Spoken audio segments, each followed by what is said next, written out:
তো hello friends, welcome back to my channel life of Roni. আজকে আমরা রয়েছি আচিপুর ছোটো বটতলা।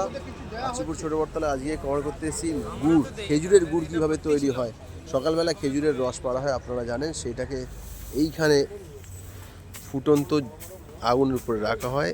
এই যে বড় দেখতে পাচ্ছেন ট্রে, তার মধ্যে কন্টিনিউ খেজুরের রস ফুটে ফুটে গুড়ে কনভার্ট হচ্ছে। এইভাবে গুড়টা তৈরি করা হয়, কন্টিনিউ জাল দিতে থাকে একজন। আর গুড় হওয়ার পরে এইটা সবে তৈরি হয়েছে, একটু আগে জাস্ট তৈরি হয়েছে। এটাকে এনারা নিয়ে গিয়ে এটা পাত্রে রাখবে, কারণ এটা একদম খুব গরম, মানে এটা খাওয়ার উপযুক্ত এখন না, এটা ঠান্ডা করবে। তারপরে ওইখানে যে ঘরটা আছে এনাদের, এই ঘরের মধ্যে স্টক করবে, ওখান দিয়ে সার্ভ হবে। যারা আপনারা খেজুরের গুড় নিতে চান, ছোটো বটতলা আচিপুরে আসতে হবে।